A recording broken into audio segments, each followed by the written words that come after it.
Torbee kana keessa jilli wayyaanee as magaalaa Melbourne keessatti walga'iin dhimma diiyaaspooraa irratti saganteeffate mormiif diddaa hawaasaatiin fashale. Hawaasa Oromoo Ogaadeen Sidaamaa fi Itoophiyaa magaalaa Melbourne Austraaliyaa jiran hiriira mormii guddaa jila wayyaanee irratti adoolessa 2012 irraa eegale haga adoolessa 3tti walitti aansanii gaggeessaniin walga'ii wayyaanotaa akka saganteeffametti otoo adeemsifamin hafee jira. Hawaasa Oromoo fi Ogaadeen akkasumas saboonni biroo mootummaa wayyaanee irraa dheessanii biyya Austraaliyaa magaalaa Melbourne qubatan adda adda qooduu fi maqaa investimentiin baqattoota biyyatti deebisuuf yaaliin adoolessa 1 godhame keessaayyuu hirmaannaa hawaasaatiin fashalee jira.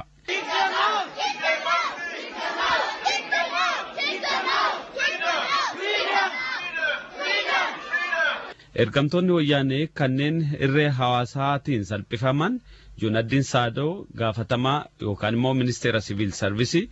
Abdulaziz Muhammad ittaanaa pirezidaantii caffee Oromiyaa, Maarqos Taklarriik dhalootaan nama Sidaamaa kan ta'e ambaasaadara wayyaanee kan biyya Jaappaan kan ta'e ta'uun beekameera.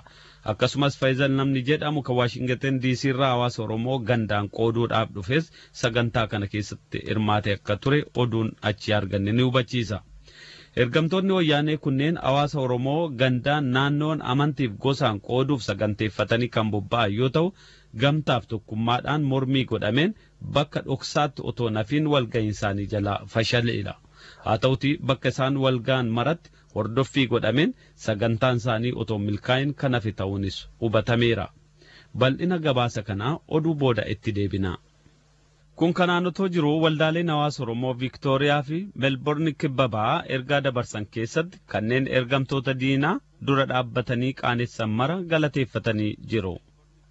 Dhaamsa darbirraa akka hubatamutti hawaasa tokkummaan ka'ee ergamtoota bu'aa fi faayidaa xixiqqoon gowwoomsamanii mootummaa uummata miidhaa firaarsaa jiru cina dhaabbatan qaanessuun aadaa gootummaa sabni keenya duraanuu qabu akkana haaromseedha jedhanii jiru.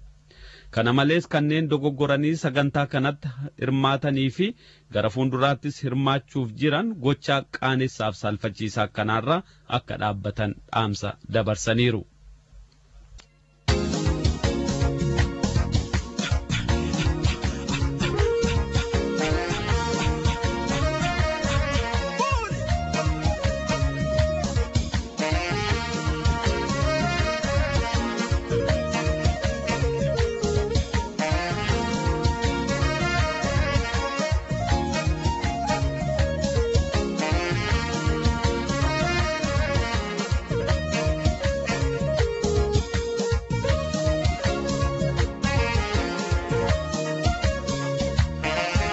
Ya desa gota ko sirrano le koda ko gadanis kan ko dalammi ko mala ya dana ya samale koda ko gadanis kan ko dalammi ko mala ya dana ya samale ya desa gota ko sirrano le koda ko dalammi ko gadanis kan ko mala ya dana ya samale sirrano le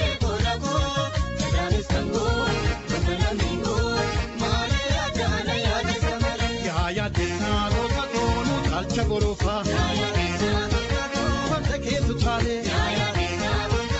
Laminko Gotuma, Salota Radale, Dabena Mantukum, Nana Manisu, Kade Gata, Turule Chisu, Gotako, Sirano Le Odako, Gadanis Kako, Gotalamiko. Malaya dana ya samale sirano le kodako gadanis kango gotalamiko malaya dana ya samale malaya dana ya samale malakana samale malashanta samale malakana samale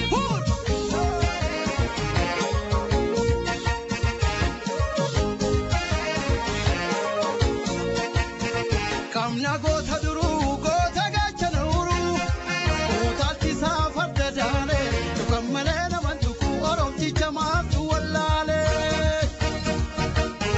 Kamna gota duru gota gachana uru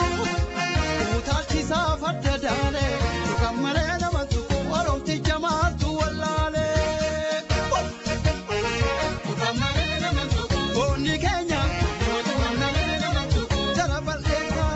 tukammalena mantuku darbanii tuqnaan tukammalena mantuku jara fakkeessa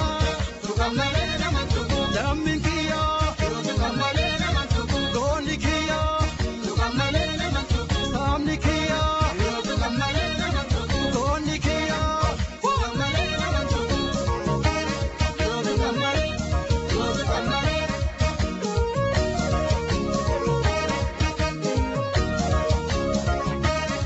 kamna goota duruu goota gaachana uruu utaalchi saafadda jaale tukammalena mantuku oromticha maatu wallaale kamna goota duruu goota gaachana uruu utaalchi saafadda jaale tukammalena mantuku oromticha maatu wallaale tukammalena mantuku gafa misooma tukammalena mantuku guddina biyya tukammalena mantuku adda dureedha tukammalena mantuku lammiin kiyya tukammalena mantuku saamni kiyya tukammalena mantuku goonni kiyya tukammalena mantuku biyyi kiyya tukammalena mantuku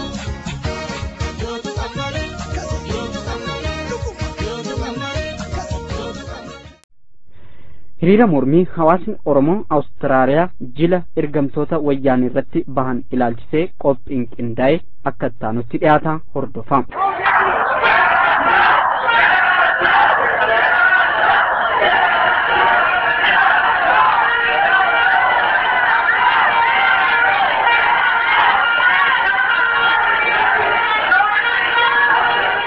qabsoo mirga abbaa biyyummaa isaa dhugoonfachuudhaaf uummanni Oromoo gaggeessaa jiru keessatti qoodni lammiilee Oromoo biyyoota ambaa keessa jiraatanii murteessaa ta'uun ifaadha. Hawaasni Oromoo biyyoota alaa adda addaa keessa jiru qabsoo bilisummaa Oromoo biyya keessaa gaggeeffamaa jiru diinagdee beekumsaaf qabeenyaan deeggaruun gamatti sagalee uummata Oromoo hawaasa addunyaatti dhageessuu fi shira sirnichaa saaxiluudhaan dalagaan hojjetee fi hojjetaa jiru cimaa fi murteessaa ta'ee mul'ata. Biyyoota alaa adda addaa keessatti hiriira mormii gaggeessuudhaan dhiittaa mirgootaa saamicha qabeenyaa fi dalagaalee farrummaa wayyaanee mormuun dabalata lukkeelee ergama sirnichaa fudhatanii bakkoota adda addaatti bobbaafaman dura dhaabbachuun akeeka isaanii hoongessanii diina qaanessuun fira gammachiisaa jiru. Kanaaf ammoo dalagaa boonsaa fi fakkeenyummaa qabu hawaasa Oromoo Awustiraaliyaatiin jidduu kana raawwatame akka fakkeenyaatti tuquutu danda'ama.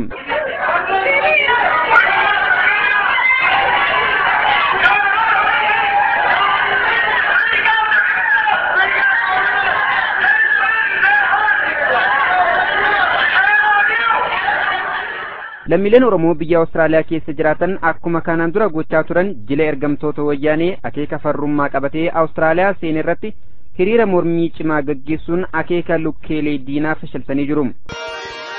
Akeeka hiriira kana maal akka ta'e ibsini. Akeekni hiriira kanaa inni guddaan mootummaan wayyaanee jecha saamichaa fi ajjechaa uummata Oromoo biyya keessatti raawwachaa ture sana haguuguuf karaa dippiloomaasii diyaaspooraa poolisii biyya keessa ergamtoota isaa biyya alaa kanatti ergee toota biyya keessatti geessu godhaa nagaadha biyya poolisuun soba akka ta'ee fi uummanni Oromoo biyya ramaa fi reebamaa ajjeefamaa akka tulisan kan mirkaneessu nuti uummata sagalee uummata sanaa sagalee warra dhumaa jiru warra reebamaa jiru warra humnaan qe'ee isaanii irraa buqqifamee wajjin lafa dhabdee ta'uu sana ta'uu waan qabnuuf akka hawaasa Oromootti bal'inaan baanee waan mul'ate walgahii isaan mariin hoteela guddaa kanatti gaggeeffachuuf horii uummata Oromootaa fi qotee bulaa Oromoodhaa saamanii gaggeeffachuuf turan kan gaggeeffamee fashilsiisuudha. Kaayyoon hiriira keenyaa maali? Addanatti mootummaan Itoophiyaa namoota bakka buusan jechuudha. Akka viidiyoo kana bakka buufatanii gahee adda addaa gaggeessaniif ture. Odeeffannoo akka ta'etti nutis kana jala bu'uun maaliif jennaan dantaa saba keenyaa gahee godhatan kana argannee keessaayyuu bakka isaatti godhatan 5 staarii kan wal qixxaatu paark Hayat Hotel kan jedhamu horiisa asirratti keenya ijoolleen biyya keessaa beeluftee lafeedhaan goggogdeeti kan isheenii beelaan horiin kadhatamee waa isheetti furii sassaabamu. Garuu kun isaan dhimma itti ba'an immoo ofii isaatiin waan sabaaf hin taane haasa'uuf dantaa isaanii qofa guuttachuudhaaf asitti beekan keessaa jiran. Sana nuti immoo mormuudhaa fi keessaahuu mootummaan yeroo ammaatti kumaatamaan kan lakkaa'aman Oromoota dhalootaan Oromoo ta'anii hidhee yeroo itti qabachaa jirutti hiraarsaa as dhufanii dantaa keenyaaf akka waan isaaniitti walitti qabamuuf waan deemaniif jecha nuun bakka waan jarri kun ofiima isaaniitiif iyyuu murteessuudhaaf humna qabanii humna murteessuuf humna qabaatanis uummata kan godhan waan hin taaneef jecha bakka nuun bu'anii kan jedhu miti Israa'el beeksisu isaanii sundeessuun akka hin geggeeffamnes maal argatta hiriira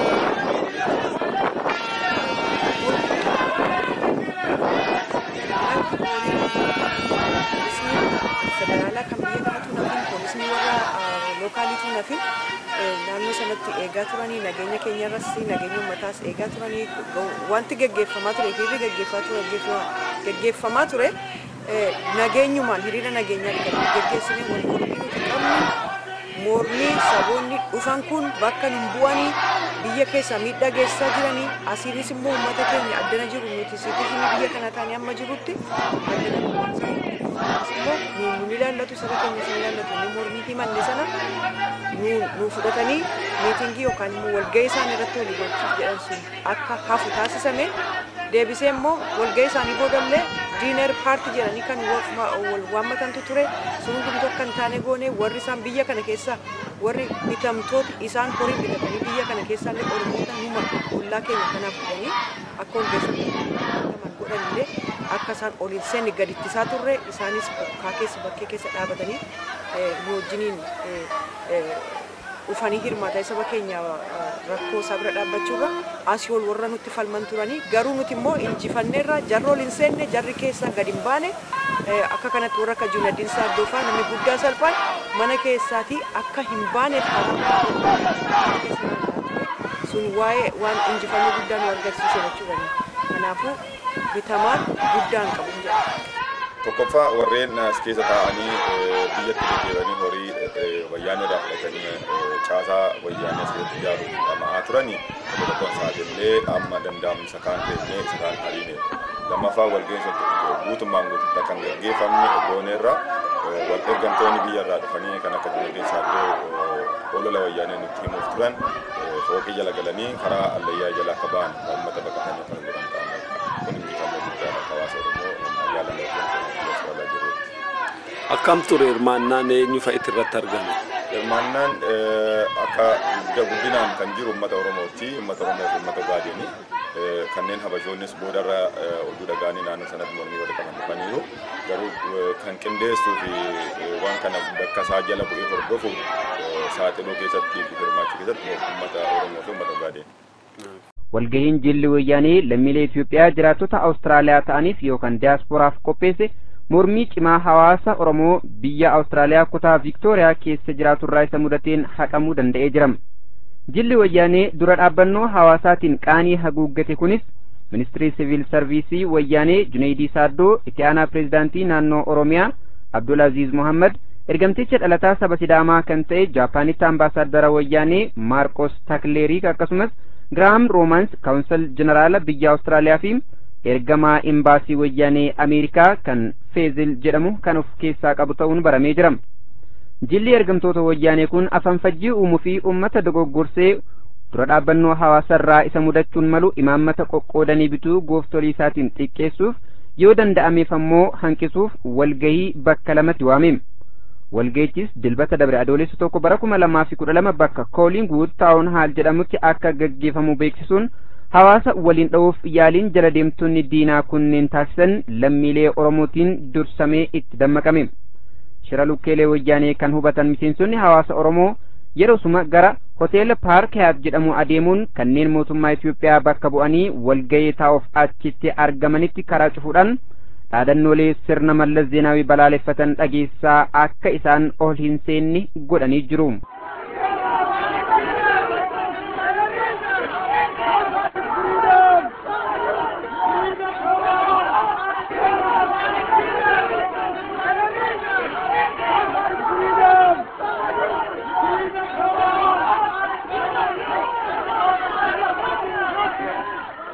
hiriira kanarratti lammiilee Oromoof Ogaadeen dabalatee dhalattoonni saboota Itoophiyaa keessaa heddummina qaban kan hirmaatan yoo ta'u lukkeeleen wayyaanee ergama diinummaatiif Awustiraaliyaatti imalan kunneen garaaf jecha wayyaaneef ergamuun saba isaanii irratti yakka dhiifama hin qabne hojjechaa akka jiran itti himaa fi reebichaan akka salphisantu hubatame. Hirmaattoonni hiriira kanaa tarkaanfiin bakka bu'oota wayyaanee irratti fudhataa jiran kan isa yaaddesse poolisiin biyyattii jidduu seenuudhaan haalicha qabbaneessuuf yaalus lammiileen kunneen warreen biyya keessaa ummata keenya fixaa jiran hanga asii hin deemnetti mormii keenya hin dhaabnu jechuun itti fufan. Hiriira mormii cimaa lammiileen Oromoo Ogaadeen fi saboota Itoophiyaa biroon jala wayyaanee hoteela Paarkiyaat jedhamutti argame irratti gaggeessanii fi haala bakka sana ture dhaabbanni televiziyoonaa Awustiraaliyaa Channel 7 jedhamu oduu dhiyeesse keessatti akkas jechuudhaan gabaasee jira. Tensions boiled over at Melbourne's Park Hyatt Hotel this afternoon as Ethiopian nationals protested the presence of their country delegates in Australia. Lammiileen Itoophiyaa Awustiraaliyaa keessa jiraatan har'a waaree booda magaalaa Meelboornitti kan argamu hoteela Paarkiyaat jedhamu fuula duratti wal ga'uudhaan bakka bu'oota mootummaa Itoophiyaa achitti argaman dura dhaabbachuudhaan hiriira mormii o'aa gaggeessanii jiru. Lammiileen Itoophiyaa hiriira mormii gaggeessan kunneen bakka bu'oota mootummaa Itoophiyaa hoteela kana duratti argamanitti jiguudhaan wayita reebanitti poolisiin jidduu seenuuf dirqamee jira. Dura teessuun hawaasa Oromoo Viktooriyaa addee Aayishaa Alii eenyummaa lukkeelee wayyaanee fi akeeka hiriira kanaa agabaastuu dhaabbata televiziyoonaa Channel 7 jedhamu kanaaf akkas jechuudhaan gabaabsitee ibsite. What they stand for is everything against all the human rights abuses that are happening in our country at the moment against our people. Kaayyoon hiriira kanaa dhiittaa mirgoota namummaa fi dimokiraasii biyya keenya keessatti wayita ammaa kana ummata keenya irratti raawwatamaa jiru dhoksuuf yaalii jilli mootummaa Itoophiyaa gochuuf jiru dura dhaabbachuudha. Hiriirtonni kunniin dhiibbaa poolisa Awustiraaliyaa irraa isaan irra gahaa ture hundaa dandamachuudhaan mormii isaanii kan itti fufan yoo ta'u maayii irrattis mootummaan Awustiraaliyaa walga'iin jila wayyaanee akka haqamu murteessuu fi akeekni wayyaanee fashalee kan hiriirtota galii ga'us televiziyoonni Channel 7 xumura irratti ibsee jira. The crowd dispersed when the meeting was called off.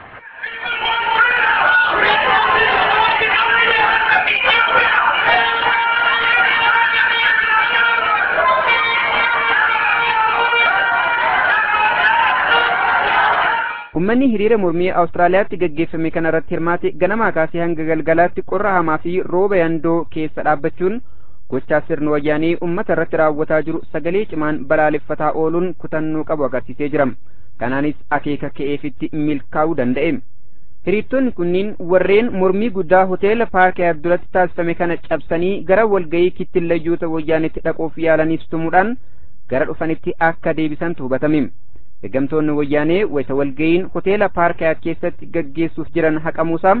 poolisaan itti himamu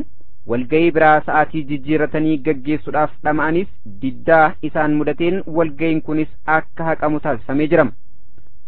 Hiriirri mormii fi diddaan hawaasaa gamtaan taasifamu kun kanneen abbootii irree waliin ta'anii mirga ummata isaanii dhiitaniif dhaamsa guddaa kan dabarse ta'uu hirmaattoonni hiriira kanaa dubbatanii jiru. Akeekni hiriira kana inni guddaan jila diinni ergate tabbana jira. Jila diinni ergate kuni kaleessa biyya keessatti dararama adda addaa irraan gahaa turanii isa kaan hidhanii isa kaan toorchii godhanii isa kaan qabeenya irraa saamanii waan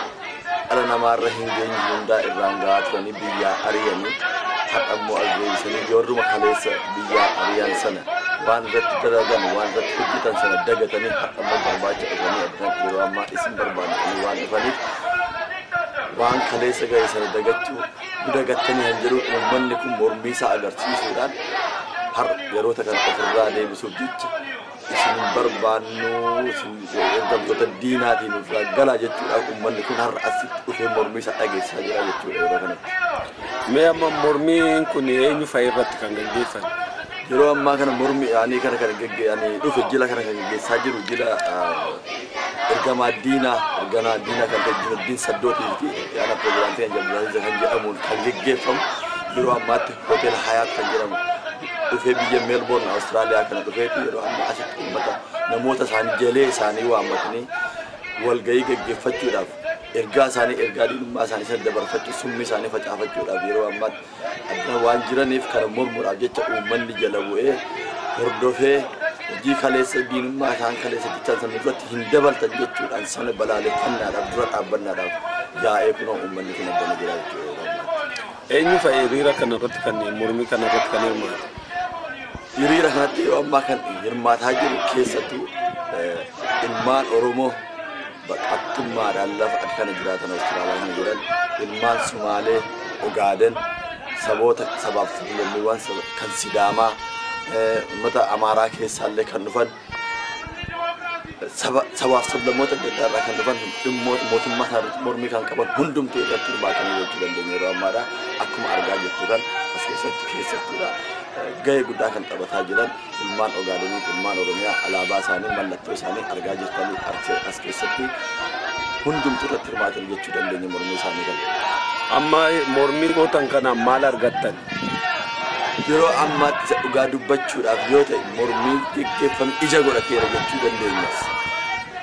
Akka barbaadan akka isaan yaadan hin taanee fi uummanni ganamaa qabee duukaa bu'ee faana dha'ee lafa isaan jiranitti duukaa bu'ee jala bu'ee yeroo ammaa kanatti kun balbala itti cufee hawaasa isaa miseensa isaa waammatan diinota lukkeelee diinaa isaa waammatan alatti gad ittisee isa kaartumuudhaan isa qarreebuudhaan warra jila wayyaanee taatee dhuftees jirtu hoteela keessatti olittisuudhaan hawaasa ishee waammatte gargar isaanii gargar kutanii poolisoonni gidduu seenee yeroo ammaa kanatti ergaa isaan barbaadatan bakkaan ga'u dhorkame kunoo yeroo ammaa mootummaan gara keenya seekuritiin mootummaa Awustiraaliyaas gidduu keenya seenuudhaan yeroo ammaa kanatti waa isaan barbaadan san fashalsiisnee ergaan isaaniillee adda citee waan sana godhachuu hin dandeenye yaadoo kaayyoo isaan ittiin dhufan san dhabamsiisnee jechuudha. Ergaa sana gaggeeffachuu hin dandeenye kufeeraa hambisneerraa fashalsiisneerraa jechuudha. Ergamtoonni wayyaanee dhufanii asitti walgahii godhachaa turanii warra ummata Itoophiyaa deeggaran warra wayyaanee deeggaran waammatanii turanii nuti immoo warri Oromoo as biyya kana keessa jirru isaan mormuudhaa fi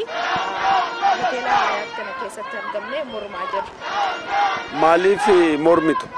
Mormiin kan keenya mootummaan wayyaanee ummata keenya lafa isaarraa buqqisee lafa isaa warra ummata Awustiraaliyaa irraa achi galanii lafa sana akka bitatanii carraa isaanii kennuudha. Ummata keenya lafa isaarraa kaasee yookaan immoo bishaan isaanii summeessee akka isaan lafa isaanii irraa baqatanii godhee ummata investorotaatti gurguraa jira. Uummanni keenya yoomaa jira. Kanaaf kana gorfachuudhaaf mootummaan Awustiraaliyaa akka kana hin deeggarre mootummaan Awustiraaliyaa akka kana baruuf jennee as baane. Kanaaf mormuu. Kaayyoon hiriiraarraa mootummaan Itoophiyaadhaa eegumtoota maqaa daayispooraa jedhaman asitti Oromii koomitii biyya Itoophiyaatti dhufan hundumaaf gochuuf waan as argee fi dura dhaabbannee akka inni uummata keenya gandaan kutaadhaan adda hin qoonnetti dura dhaabbachuudhaaf baane. Kanas mootummaan Itoophiyaa biyya keenya keessatti ummata keenya gidirsaa hidhaa ajjeesaa ijoollee barattoota ajjeesaa hidhaa waan jiruuf asittis immoo akkasuma kaayyoo isaa kana ummata keenya keessa diriirsu waan fideef ummata keenya adda adda qooduudhaan kutaaf amantiidhaan diriirsee waan hundumaa gochuuf waan dhufeef kana dura dhaabbachuudhaaf baane. Maal argattan hiriira har'a gootanii? Hiriira har'a goonetti bakka bu'aa mootummaa Itoophiyaa konsiila kan ta'e Giraam bakka buutota wayyaanii wajjin waan ta'eef asitti dura dhaabbannee walga'iin isaanii akka iddoo kanatti hin gaggeeffamne hoteela Paark Hayaat jedhu kana waan fudhatanii turaniif akka hin dhaabbanne akka isaan hin gaggeessine gooneerraa kunis immoo mootummaa bakka bu'aa poolisii biyya kanaatiin nutti himamee walga'iin isaanii fashalee. Ergamtoonni kun warreen biyya keenya irraa nu baasanidha kan jedhan Aadde Leensaa Dinqaa kaayyoon hiriira kanaa kanneen waan ittiin ummata keenya caalaatti gabroomsan tottolfachuuf dhufan akka itti hin milkoofne godhee jira. Biyya kanattis akka isaan lammata salphatan taasifnee jirra waan ta'eef hiriira mormii barumsa guddaa kenneedha jedhan. Nuti biyya keenya irraa humnaan dhiibamnee baane miidhaa saba keenya irra gahu ni beeknaa kan jedhan maanguddoon Oromoo tokko ammoo kan alagaa caalaa kanneen nu keessa ta'anii diinaaf hojjetan saaxilamuun isaanii waan guddaadha jedhanii jiru. kaayyoon hiriira kanaa hawaasni keenya yeroo kamuu diinaa fi ergamtuu diinaatiif kan hin jilbeeffanne ta'uu hubachiisuudha kan jedhan hiriirtonni kunneen adda bilisummaa Oromoo fi mormitoonni mootummaa Itoophiyaa biroonis yeroo ammaa diina isaanii ofirraa eeguu fi ittisuu irratti akka duubatti hin deebine mirkaneessa kanas hojiin mul'ifnee jirra jedhanii jiru.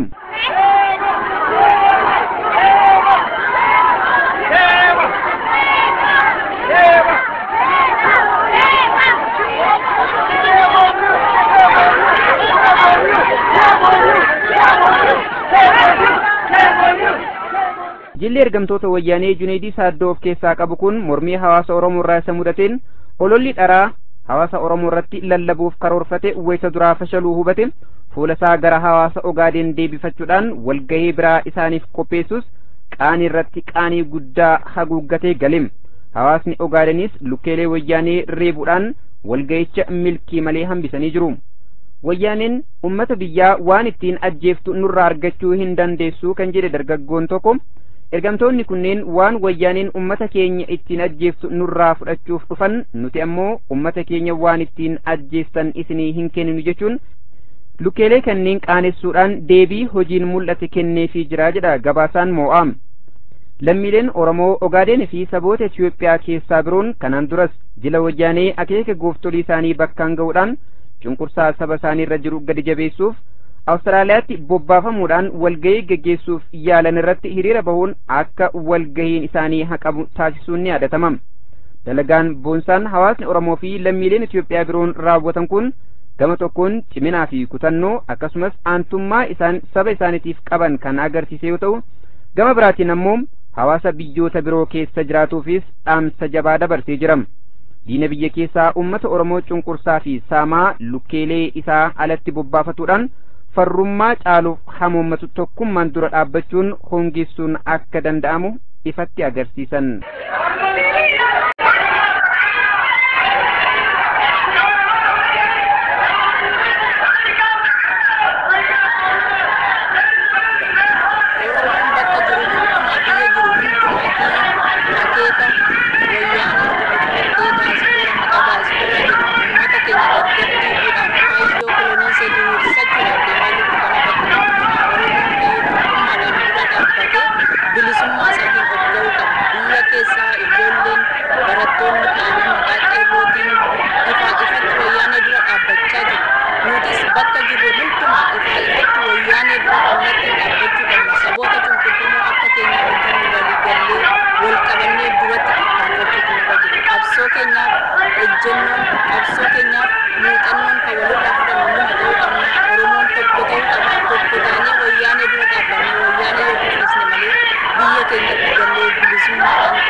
Hedduu galatoome.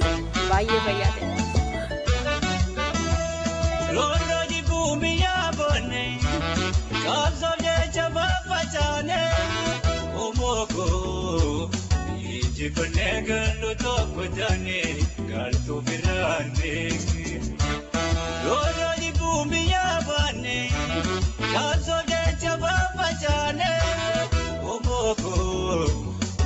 Jibanegalo joko dane kaltu birane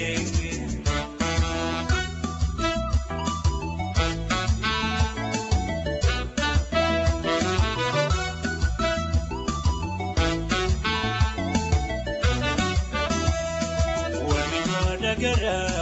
jitikara mara kakara pitamte kapso batte gato miruba uya jalalan Kero wali galle, uyane babanu.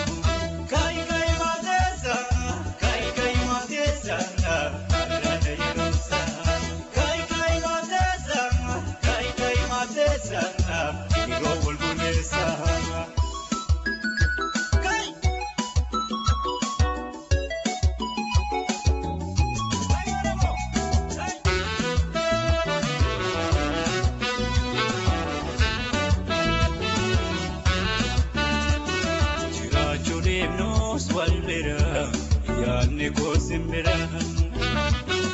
tu paganus biara turule walgara ngai lamego abdi kudini zaga patana rifati kasoni jira chude nus walbera yani ko simbira tu paganus biara turule walgara ngai lamego abdi kudini zaga patana rifati kasoni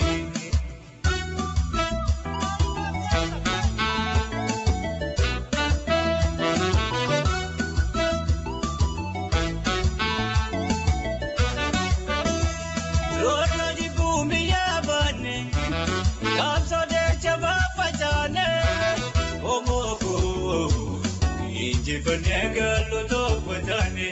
kartu berane Rola di bumi ya bane Labso je chaba pachane Namiko Yinji penegalo to padane kartu berane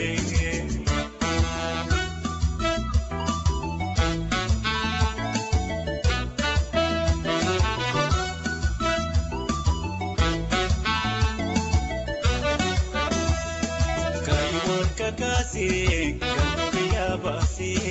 kayo toma ke biara tansasi lami wal kurmesi kayo wal podesi ini sumaduga